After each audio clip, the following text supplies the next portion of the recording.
Defense Minister Władysław Kosiniak-Kamysz admits that there are no refugees on the Polish-Belarusian border, but rather specially trained illegal migrants. Trained by whom? By Belarusian state services. In giving this information, he cites activities of the border group.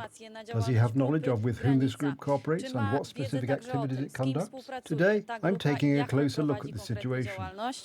Dzisiaj sprawdzam. Chcę zwrócić do tych wszystkich aktywistów działających na granicy. I want to ask all those activists working on the border to always think about what they are doing. Help for the other person. I understand everything. I'm a doctor. I have a lot of sensitivity. But pointing to a place where there are no Polish soldiers and they tell them go that way, or such communication with each other and giving them hints of information, for example, where it will be easier.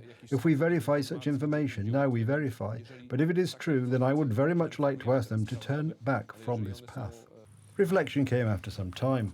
Activists may be surprised by the sudden turnaround. They continue to argue that where there are people on the border who need rescuing and are attacking our soldiers and border guards. Meanwhile, as the minister pointed out, they're even supposed to make it easier for illegal migrants to get across the border. They have been trained by Belarusian state services for years. These are photos from 2021.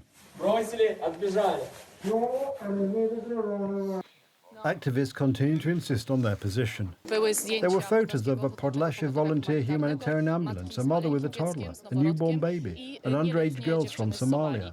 Activists talk about mothers with babies, and the outrageous accusations continue. And this is at a time when a Polish soldier is killed at the border and more are being attacked. There was a barrel set up at the border guard post in Dubice Cerkiewna. Into this barrel, border guards threw passports and phones of detained foreigners and burned them there. The case is being investigated by the prosecutor's office. This is all happening, but I'm glad that at least at this point viewers are hearing about it. Assurances were also given about extensive humanitarian efforts at the border by the Ministry of Internal Affairs and Administration. What we did in April and May were very far-reaching humanitarian measures. Today, due to the fact that it's no longer a migration route, only it's more a question of our security as well. Certainly those humanitarian aspects that are still there, but probably applied to a lesser extent, because that's the scenario we have today. I said when I became Deputy Minister, I would never say a bad word about NGOs and humanitarian organisations. The Border Guard writes about itself as a social movement opposing the response of those in power to the events taking place on the Polish-Belarusian border. It declares that it helps forced migrants who find themselves on Polish territory and monitors human rights violations. But who are the activists really? And on whose orders are they acting? The border group are the people who should be charged for their activities assisting in smuggling people. And what this group and other activists operating on the Polish-Belarusian border are doing is definitely material for the prosecutor's office. These are people who are actually working for the benefit of Lukashenko, but most importantly for Vladimir Putin.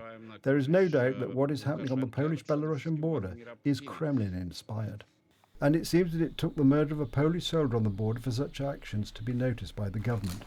The question is whether anyone will bear responsibility for the months-long and consistent insulting of border defenders, as well as cooperation with groups of illegal migrants instructed by foreign services to the detriment of the Polish state. Edyta Holdunska, TV Republika.